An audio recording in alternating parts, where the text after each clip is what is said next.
So today was a day filled with melody and rhythm. You know me, I'm usually more into pop and K-pop music, but I gave a local indie band's concert a go. You should have seen the energy, it was so raw and electrifying.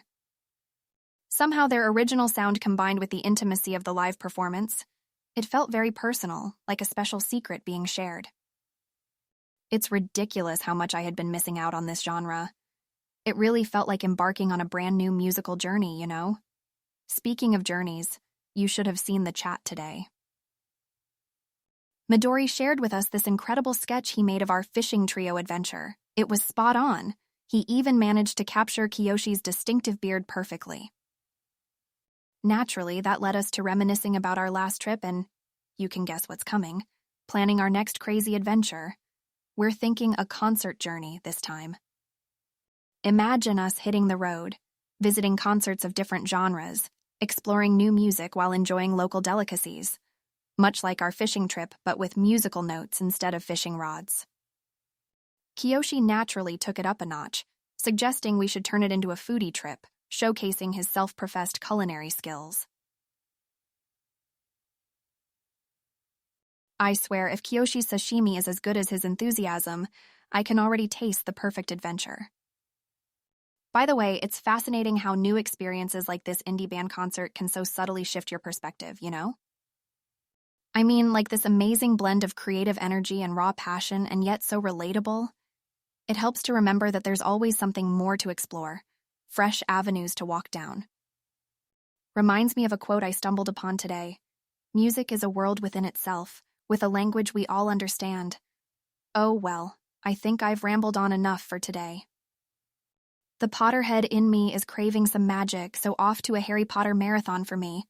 Till we connect again, keep rocking to your own music. So, I was scratching my creative itch today, and guess what? I have embarked on a personal project of creating a DIY desk organizer. A lot has been on mind recently, and rather than nibbling on them, I thought why not let it overflow into something tangible and voila, a desk organizer. You probably wonder why a desk organizer of all things, right? But here's the interesting part. I am planning to paint it white. Yes, minimal white is the vibe I'm going for. The thought itself of a neat white organizer on my creatively messy workspace brings a smile to my face. And as you know, there is no joy like sharing, so I spilled this out in our today's chat. Midori and Kiyoshi were in awe. Midori, I tell you, she is always there to pump up the spirit. And Kiyoshi, well, somehow he manages to bring his love for sushi into any conversation, but I could tell he was absolutely thrilled as well. Even Midori, inspired by our DIY talks, planned for a weekend with colors and brushes. Imagine, a weekend painted with creativity. The chat turned out to be so lively it felt like we were sitting in our favorite cafe, with coffee glasses clinking and ideas pouring. I think this DIY project has unleashed a whole new energy in us. Particularly Kiyoshi's sushi dishware, though sounded hilarious at first, I bet he'll nail it. And yes, of course, Midori's mural.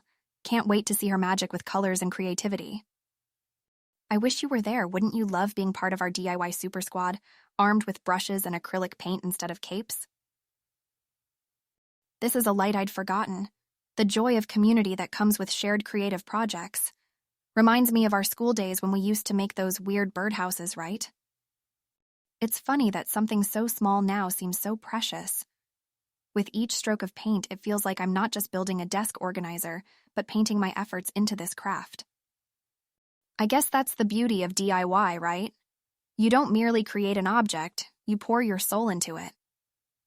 As the organizer takes shape day by day, it feels like putting together a puzzle piece, one that's forming a beautiful image. I find these moments very calming, and it's a welcome contrast to the rigor of my designs at the office. I find myself more drawn to these tiny projects in my free time. Goofing around and talking about it feels nice. Now this is an addiction. Making, experimenting, failing, and then making again.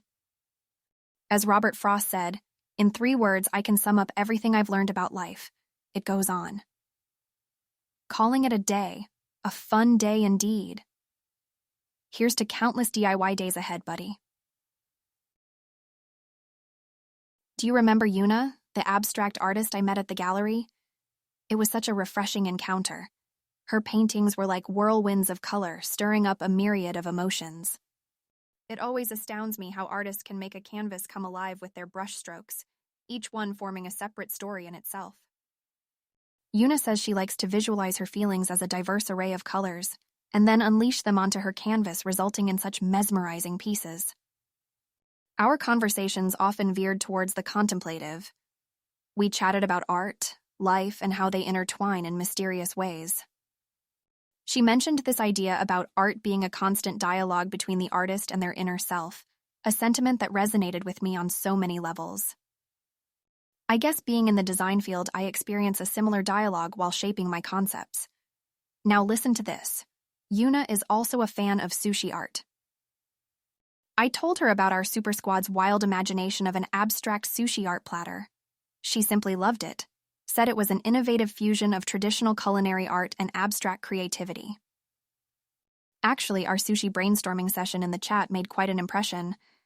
It was hilarious to see how Kiyoshi, Midori, and I kept coming up with these surreal ideas. Painting with soy sauce still cracks me up. Midori, the artist that she is, even imagined sushi in grids, taking inspiration from Piet Mondrian's compositions. Imagine that's the kind of diversity that our friendly trio represents, isn't it? Each of us dabbling in different fields while coming together to form this fun synergy. I'm glad we've implemented the idea of sharing our day-to-day activities in our chats. It's given us an avenue to stay connected, to be part of each other's lives in some way, even when we're miles apart. Our chats have filled me with anticipation and curiosity to explore further. Meeting Yuna and our abstract sushi discussion were an adventure of their own. It's spontaneous, whimsical moments like these that make life wonderfully unpredictable.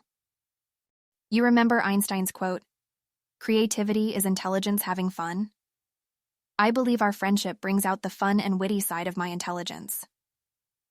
Being a part of our creative tornado keeps my motivation up, keeps me grounded, and yet lets my imagination fly. It helps me in my work too.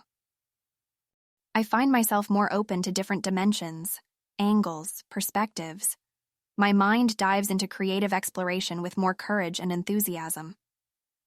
I suppose the beauty lies in this balance, the hustle of work, the tranquility of solitary evenings, and the cheerfulness of friendly banter. Now I'm off with my sketch pad to see if I can capture some of the magic from Yuna's paintings onto my paper. As Pablo Picasso once said, "Every child is an artist. The problem is staying an artist when you grow up. Let's see what this grown-up can manage." Here's to endless creativity and friendship that inspires.